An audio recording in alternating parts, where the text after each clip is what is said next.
Igbo bụ Igbo, ndị ọma nji eme ọnụ, ndị na-ege m ntị n'Igbo Gist TV. Abịakwana m ọzọ n'ụbọchị taa iwetara gị akụkọ kwesịrị ka onye ọbụla tinye ntị na anụ ma were duo onwe ya ọdụ. Ọ bụ maka na nwatakịrị a na-eti egwu a na-akpọ Naira Marley, nke a sị na ihe eji mara ya bụ ime isi ike, na ndị fans ya ga na-eme isi ike. Ịbụrụ fans Marley, a na-akpọ gị Marlian, ị mana graduate ma ịbanye skuul, nke a sị gị ga-eme na anya ka ihe eme. Ọkwa ya ka m ji wee bịakwa taa na nwatakịrị a sịkwazị na nke na-ewubu idina nne na nwa. Ọ sị na ozi ihe na-agụ ya bụ ka ya dina nne dina nwa n'otu oge. Hei, arụ unu fụkwa na ụwa emebigo. N'egodo na anya ahụ nọ idina nne na nwa na-agụ ya, o wee nwee the boldness ịpụta na public wee kwuo ya.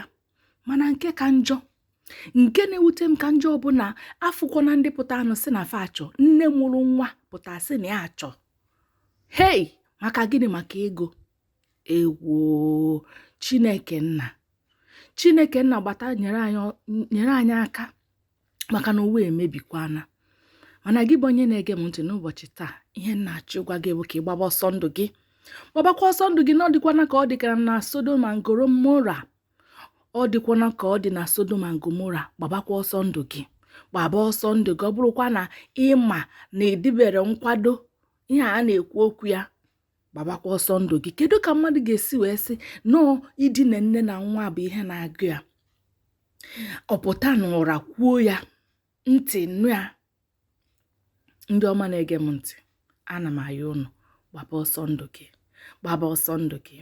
Ọ bụrụ na ị ka enyere anyị like n'Igbo Gist TV, biko nye anyị like, na ọ ga-adị anyị mma. Sorokwana anyị oge ọbụla, subscribe so that mgbe ọbụla anyị wetara ụdị akụkọ a ị kwesịrị ka ịnụ maka ya, ka ị nwee ike mara na ya bụ akụkọ abịago gị. Ọ dị mma. Ebe a ka Igbo Gist TV na-ewetara gị akụkọ nke ụbọchị taa n'isi njedebe. Onye nụ ya ka ọla ibie ya sịkwa, iwepụ na ị nwere nwatakịrị, nwa ikorobịa, nwa agbọghọbịa, ịkpọọ ya kịta, dụkwa ya ọdụ, dụọ nwatakịrị gị ọdụ idina nne na nwa. Unu na-anụkwa? Hei, nwekwa ihe mmadụ na-aya anụ n'oge kịta.